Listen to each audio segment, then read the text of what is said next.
Hi hello എല്ലാവർക്കും ഒരു കുഞ്ഞൻ വീഡിയോയിലേക്ക് സ്വാഗതം.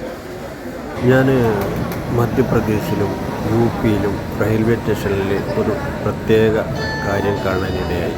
നമ്മുടെ നാട്ടിലൊന്നും കാണാത്തൊരു സംഭവമാണ്. അപ്പോൾ കണ്ടപ്പോൾ എൻ്റെ ഒരു വീഡിയോ എടുക്കുന്നത് നല്ലൊരു ആഗ്രഹം തോന്നി. അപ്പോൾ ഞാൻ അങ്ങനെ ആ പയ്യനോട് ചോദിച്ചു, ഞാൻ വീഡിയോ എടുക്കട്ടെ ഇതിൻ്റേത്. അപ്പോൾ എടുത്തോളൂ, അതിന് കുഴപ്പമില്ല എന്ന് പറഞ്ഞു. ഒരു യു.പി പയ്യനാണ്. എന്താ സംഭവം എന്ന് ചോദിച്ചാൽ, റെയിൽവേ സ്റ്റേഷൻ്റെ ഉള്ളിൽ നമ്മൾ ചെന്നിട്ട് ഒരു ബോട്ടിൽ വെള്ളം വാങ്ങുകയാണെങ്കിൽ 20 രൂപ, ചില സ്ഥലങ്ങളിലൊക്കെ 15 രൂപ അങ്ങനെയൊക്കെ വാങ്ങുന്നുണ്ട്. പക്ഷെ എന്നാലും അത് വിശ്വസിക്കാനും കൊള്ളൂല. അങ്ങനെ ഇരിക്കുമ്പോഴാണ് ഇവർക്ക് ഇങ്ങനെ ഒരു ആശയം ഉണ്ടായിട്ടുള്ളത്.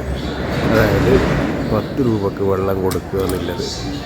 അപ്പോൾ ഒരു ചാക്കിൽ നിന്നും പുതിയൊരു ബോട്ടിലെടുത്തിട്ട് ഒരു സ്വിച്ച് ഇട്ട് കഴിഞ്ഞാൽ ഇതേമാതിരി മെഷീൻ്റെ അവിടുന്ന് അപ്പളക്കപ്പളെ ഫ്രഷായ വെള്ളം, തണുപ്പിച്ച് ഫ്രഷായ വെള്ളം നമുക്ക് 10 രൂപക്ക് കിട്ടും.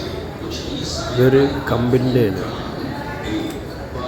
അപ്പോൾ ഈ പയ്യനോട് ഞാൻ ചോദിച്ചു, ഒരു ദിവസം നിനക്ക് എത്ര ബോട്ടിൽ ചിലവാകും? ചില ദിവസം 300, 350 അങ്ങനെയൊക്കെ. സീസണുകളൊക്കെ ആണെങ്കിൽ 400 ബോട്ടിലും ചിലവാകും എന്ന് പറഞ്ഞു. അപ്പോൾ ഇതിൽ നല്ലൊരു വരുമാനമാണത്. നല്ലൊരു വരുമാന മാർഗമായി സ്വീകരിക്കാൻ പറ്റിയൊരു അവസരമാണ്. അത് നമ്മളവിടെയും ഇതേമാതിരി റെയിൽവേ സ്റ്റേഷനിൽ കയറുന്ന ഭാഗത്ത് തന്നെ ഇതേമാതിരി ഒരെണ്ണം ഫിറ്റ് ചെയ്ത് കഴിഞ്ഞാൽ അത്യാവശ്യം തെറ്റില്ലാത്തൊരു പൈസ കിട്ടും ചെയ്യും. ഒരാൾക്കൊരു ജോലിയാവും, ഗവൺമെൻറ്റിനും ഇതിൻ്റെ ഒരു ഇൻകം കിട്ടും. അങ്ങനെ പല ഗുണങ്ങളും ഉണ്ടാവും. ബോട്ടിൽ ചിലവാകും. അതേമാതിരി ബോട്ടിൽ കമ്പനികൾക്കും അതിൻ്റേതായിരിക്കുന്ന ഒരു ബെനിഫിറ്റ് കിട്ടും. മനുഷ്യർക്ക് നല്ല ശുദ്ധമായ വെള്ളം കുടിക്കാനും വിശ്വസിച്ച് വെള്ളം കുടിക്കാനും പറ്റും.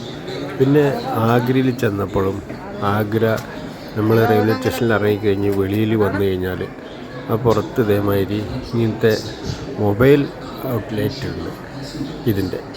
അപ്പോൾ വണ്ടികളിൽ കൊണ്ടുവന്നിട്ട് ഇത് വണ്ടിയിൽ തന്നെ ഫിറ്റ് ചെയ്തിരിക്കുകയാണ്. വണ്ടിയിൽ തന്നെ അനൗൺസ്മെൻറ്റ് കേൾക്കാം, 10 രൂപക്ക് നല്ല ശുദ്ധമായ വെള്ളം. അങ്ങനെ ആ അനൗൺസ്മെൻറ്റ് കേട്ടിട്ട് പല ആളുകളും വാങ്ങിക്കൊണ്ടുപോകും. നല്ല തിരക്കുള്ള സ്ഥലത്താണ് ഇത് വിജയിക്കുള്ളൂ. അല്ലാത്ത